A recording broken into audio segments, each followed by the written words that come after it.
Professor T J ജോസഫിന്റെ കൈപ്പത്തി വെട്ടിമാറ്റിയ കേസിൽ ഒരാളെ കൂടി എന്നെ അറസ്റ്റ് ചെയ്തു. കേസിലെ ഒന്നാം പ്രതി സവാദാണ് അറസ്റ്റിലായിട്ടുള്ളത്. അധ്യാപകന്റെ കൈപ്പത്തി മഴ ഉപയോഗിച്ച് വെട്ടിമാറ്റിയത് സവാദായിരുന്നു. 13 വർഷങ്ങളായി ഒളിവിൽ കഴിഞ്ഞിരുന്ന സവാദിനെ കണ്ണൂരിൽ നിന്നാണ് എന്നെ അറസ്റ്റ് ചെയ്തത്. എസ് രാഗിൻ വിവരങ്ങൾ നൽകാൻ ചേരുന്നുണ്ട്. രാഗിൻ, വിധി പറഞ്ഞ കേസാണ്. അതിൽ പ്രധാനപ്പെട്ട പ്രതിയെ പിടികൂടാൻ കഴിഞ്ഞിരുന്നില്ല. ആ പ്രതിയാണിപ്പോൾ പിടിയിലായിരിക്കുന്നത്. എങ്ങനെയാണ് കേന്ദ്ര ഏജൻസി വലയിലാക്കിയത് പ്രതിയെ? കൈവെട്ട് കേസിൽ വളരെ സുപ്രധാനമായൊരു അറസ്റ്റാണ് ദേശീയ അന്വേഷണ ഏജൻസി നടത്തിയിരിക്കുന്നത്. കേസിലെ ഒന്നാം പ്രതി ഓടക്കാലി സ്വദേശി സവാദിനെ ആണ് പിടികൂടിയിരിക്കുന്നത്. ഇയാളെ കണ്ണൂരിൽ നിന്നാണ് NIA സംഘം അറസ്റ്റ് ചെയ്തത്. ഇയാളെ കൊച്ചിയിലെത്തിച്ച് ചോദ്യം ചെയ്യുകയാണ്. അതിനുശേഷം കോടതിയിൽ ഹാജരാക്കും. നേരത്തെ മറ്റു പ്രതികളുടെ അടക്കം അറസ്റ്റ് രേഖപ്പെടുത്തി കോടതിയിൽ കുറ്റപത്രം നൽകുകയും ഇതിന്റെ വിചാരണ നടപടികൾ പൂർത്തിയാക്കി കോടതി വിധി പറയുകയും ചെയ്തിരുന്നതാണ്. പലർക്കും ജീവപര്യന്തം ശിക്ഷയടക്കം ലഭിക്കുകയും ചെയ്തിരുന്നു. ഇതിൽ ഏറ്റവും പ്രധാനപ്പെട്ട കാര്യം ഈ ഒന്നാം പ്രതിയെ പിടികൂടാത്തത്, അത് പിടികൂടാൻ കഴിയാത്തത്, അത് വലിയ വിമർശനങ്ങൾക്കും മറ്റുമൊക്കെ വഴിവെച്ചിരുന്നു. അങ്ങനെ NIA ഇയാളെ കുറിച്ച് വിവരം തരുന്നവർക്ക് പാരിതോഷികം ഉൾപ്പെടെ അന്ന് പ്രഖ്യാപിക്കുകയും ഒക്കെ ചെയ്തിരുന്നതാണ്. 2010 ജൂലൈയിൽ നടന്ന സംഭവമാണ്. 13 വർഷങ്ങൾക്ക് ശേഷമാണ് ഇപ്പോൾ സവാദ് പിടിയിലാകുന്നത്. ഈ മഴ ഉപയോഗിച്ച് അധ്യാപകന്റെ കൈപ്പത്തി വെട്ടിമാറ്റിയത് ഈ സവാദ് ആയിരുന്നു. സവാദിനെ പിടികൂടുന്നതിന് വേണ്ടി ഒട്ടനവധി ശ്രമങ്ങൾ NIA നടത്തിയിരുന്നു. ഇപ്പോൾ ആ ശ്രമങ്ങൾക്ക് ഫലം കണ്ടിരിക്കുകയാണ്. ഇനി ഇയാൾക്കെതിരെയുള്ള ചാർജ് നൽകി ഇയാളുടെ വിചാരണ നടപടികൾ പൂർത്തിയാക്കി ഇയാൾക്കെതിരെയുള്ള വിധി പറയുന്ന നടപടിക്രമങ്ങളിലേക്കാണ് പോകേണ്ടത്. എന്തായാലും വലിയ ഗുരുതരമായിട്ടുള്ള ഒരു കുറ്റകൃത്യമാണെന്നും നമ്മുടെ സമൂഹത്തിന് സോഷ്യൽ ഫാബ്രിക്കിനേറ്റ കളങ്കമാണ്, അല്ലെങ്കിൽ അത്തരം നിരീക്ഷണങ്ങളടക്കം കോടതി ഈ വിധി പ്രസ്താവങ്ങളിൽ നടത്തിയിരുന്നു. ക്രൂരകൃത്യം സൂചിപ്പിച്ചുകൊണ്ടുള്ള കോടതിയുടെ പരാമർശങ്ങളും ഒക്കെ ഉണ്ടായിരുന്നു. 2010 ജൂലൈയിലാണ് കേസിനാസ്പദമായിട്ടുള്ള സംഭവം ഉണ്ടാകുന്നത്. ചോദ്യപേപ്പറിൽ മതനിന്ദ ആരോപിച്ചാണ് ഈ ക്രൂര സംഘം, അക്രമി സംഘം, ഈ NDFന്റെയും പോപ്പുലർ ഫ്രണ്ടിന്റെയും ഒക്കെ ആ സ്വഭാവത്തിലുള്ള അല്ലെങ്കിൽ അത്തരം സംഘം ഈ അധ്യാപകന്റെ കൈപ്പത്തി വെട്ടി മാറ്റുന്നത്. ഇനിയുള്ള മറ്റ് നിയമ നടപടികൾ, NIAയുടെ അടുത്ത നടപടികൾ പ്രതിയെ കിട്ടിയ സാഹചര്യത്തിൽ എന്താണ്? NIA സംഘം ഇയാളെ കോടതിയിൽ ഹാജരാക്കും. വിശദമായിട്ടുള്ള ചോദ്യം ചെയ്യലും മറ്റു നടപടിക്രമങ്ങളും ഇപ്പോൾ തുടരുകയാണ്. അതായത് ഈ പ്രത്യേകിച്ചും ഇത്രയും നാൾ എവിടെയായിരുന്നു, ആരൊക്കെയാണ് സഹായം നൽകിയെന്നത് ഉൾപ്പെടെയുള്ള കാര്യങ്ങളും നോക്കേണ്ടതായിട്ടുണ്ട്. അങ്ങനെ ഇയാൾക്ക് മറ്റു സഹായങ്ങൾ നൽകിയിട്ടുണ്ടെങ്കിൽ അവരെ അടക്കം കേസിൽ പ്രതിയേർക്കുന്ന നടപടിക്രമങ്ങൾ ഉണ്ടാകും. എന്തായാലും അതിനുശേഷം കോടതിയിൽ ഹാജരാക്കും. കൊച്ചി NIA കോടതിയിലായിരിക്കും ഹാജരാക്കുക.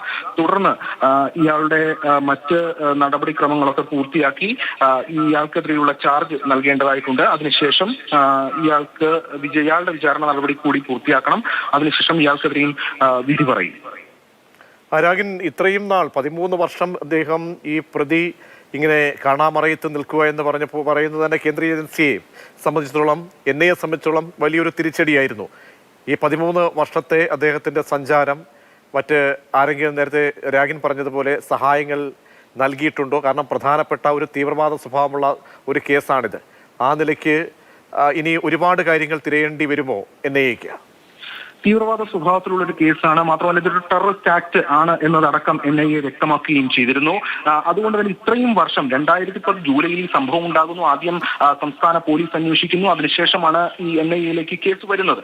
ആ NIAയിലേക്ക് കേസ് വരുമ്പോഴും പോലീസിന്റെ കസ്റ്റഡിയിലുള്ളപ്പോഴും പല ഏജൻസികളും, 2 ഏജൻസികളും അറസ്റ്റ് ഉൾപ്പെടെ കാര്യങ്ങൾ നടത്തിയിരുന്നു. പക്ഷേ ഈ കൈപ്പത്തി മഴ ഉപയോഗിച്ച് വെട്ടിമാറ്റിയ സവാദിനെ പിടികൂടാൻ കഴിയാത്തത് ഈ ഏജൻസികൾക്ക് ഒരു ക്ഷീണമായിരുന്നു. അങ്ങനെ ഇത് പലവിധ ശ്രമങ്ങൾ നടത്തി വന്നിരുന്നു.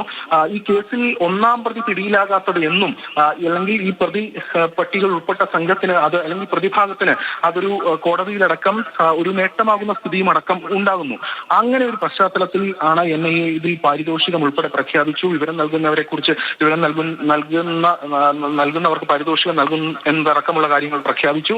അതിനുശേഷം NIAയുടെ രീതിയിലുള്ള അന്വേഷണവും വിശദമായി തന്നെ നടത്തി.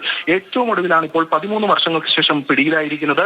ഒന്നാം പ്രതിയെ പിടികൂടിയിട്ടുണ്ട്. ഇതിൽ സ്വാഭാവികമായിട്ടും ഇയാൾക്ക് ബാഹ്യ സഹായങ്ങൾ അല്ലെങ്കിൽ മറ്റു തരത്തിലുള്ള സഹായങ്ങൾ നൽകിയിട്ടുണ്ടാകും. ആരൊക്കെയായിരിക്കും ഇതിൽ സഹായങ്ങൾ നൽകിയിട്ടുള്ളത്, ഏതൊക്കെ ഏജൻസികളാണ് അല്ലെങ്കിൽ ഏതൊക്കെ സംഘടനകളാണ് ഇതിൽ ഭാഗമായിട്ടുള്ളത് എന്നടക്കമുള്ള കാര്യങ്ങളും പരിശോധിക്കേണ്ടതായിട്ടുണ്ട്. ഇയാളെ കോടതിയിൽ ഹാജരാക്കിയ ശേഷം കസ്റ്റഡിയിൽ വാങ്ങാൻ സാധ്യതയുണ്ട്. കസ്റ്റഡിയിൽ വാങ്ങിയ ശേഷം അക്കാര്യങ്ങൾ ഉൾപ്പെടെ ചോദ്യം ചെയ്യും.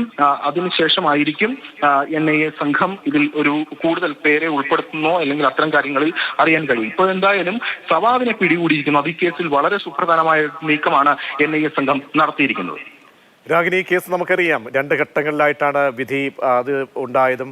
ഇത്രയും വർഷം വേണ്ടി വന്നു ടി.ജെ. ജോസഫ് മാഷിനെ സംബന്ധിച്ചോളം നീതി ലഭിക്കുക. അപ്പോഴും അദ്ദേഹത്തിൻ്റെ ഒരു പരിഭവം, ഉള്ളിലൊരു വേദന, അദ്ദേഹത്തിൻ്റെ കൈ വെട്ടിമാറ്റിയ പ്രധാനപ്പെട്ട പ്രതി കാണാമറയത്ത് അന്വേഷണ ഏജൻസിക്ക് കണ്ടെത്താനാകുന്നില്ല എന്നുള്ളതാണ്. അപ്പോൾ എന്തായാലും നീതി വരുന്നു. ഇനി അതിവേഗം തന്നെ ഒരു നിയമ നടപടിക്ക് അദ്ദേഹത്തെ കൂടി അർഹിക്കുന്ന ശിക്ഷ വാങ്ങി നൽകുക, അതിന് അതിവേഗത കൈവരും എന്നാണോ ഏജൻസികളുടെ ഒരു തീരുമാനം? അങ്ങനെ ആയിരിക്കുമല്ലോ. തീർച്ചയായും. കാരണം മറ്റു പ്രതികളുടെ അടക്കം അറസ്റ്റ് രേഖപ്പെടുത്തി അതിൽ കോടതിയിൽ ഹാജരാക്കി കുറ്റപത്രം നൽകി വിചാരണ നടപടികൾ തീർത്ത് കേസിൽ NIA കോടതി വിധി പറയുകയാണ് ഉണ്ടായത്. അതിൽ ജീവപര്യന്തം ശിക്ഷയടക്കം പലർക്കും ലഭിച്ചിരുന്നു. മാത്രമല്ല ആ വിധിന്യായത്തിൽ ഈ ഒരു ആക്ടിനെ കുറിച്ച് വളരെ രൂക്ഷമായ ഭാഷയിൽ കോടതി പരാമർശങ്ങൾ നടത്തിയിരുന്നു. ഇതടക്കം നമ്മുടെ മുന്നിലുണ്ട്. ഈ ഘട്ടത്തിലും 1-ാം പ്രതിയെ പിടികൂടാൻ കഴിയാത്തത് ഒരു അന്വേഷണ ഏജൻസികൾക്ക് ക്ഷീണമായി നിന്നിരുന്നു. പക്ഷെ എന്തായാലും ഇപ്പോൾ പിടികൂടിയിരിക്കുകയാണ്. മറ്റ് ആരൊക്കെ ഇതിൽ ഉൾപ്പെട്ടിട്ടുണ്ട് എന്നടക്കമുള്ള കാര്യങ്ങൾ നോക്കണം, ഇയാൾക്ക് സഹായം നൽകിയിട്ടുണ്ടോ എന്ന്. മറ്റൊരു കാര്യം, ഈ ടി.ജെ. ജോസഫിന്റെ ഒരു ജീവിതം, ഈ സംഭവത്തോടു കൂടി ഉണ്ടായിട്ടുള്ള അദ്ദേഹത്തിന്റെ ജീവിതത്തിലെ പ്രശ്നങ്ങൾ, അതും നമ്മുടെ സമൂഹത്തിന് മുന്നിലുണ്ട്. അദ്ദേഹത്തിന്റെ പുസ്തകം തന്നെ നമ്മുടെ മുന്നിൽ ഒരു സാക്ഷിയായി നിൽക്കുകയാണ്. അതടക്കമുള്ള കാര്യങ്ങളും അന്ന് വന്നിരുന്നു. മാത്രമല്ല ഈ വിധി ഉണ്ടായ ഘട്ടത്തിൽ അദ്ദേഹത്തിന്റെ പ്രതികരണങ്ങളും വളരെ ശ്രദ്ധേയമായിരുന്നു. അങ്ങനെ ഈ പശ്ചാത്തലമൊക്കെ ഈ കേസുമായി ബന്ധപ്പെട്ട്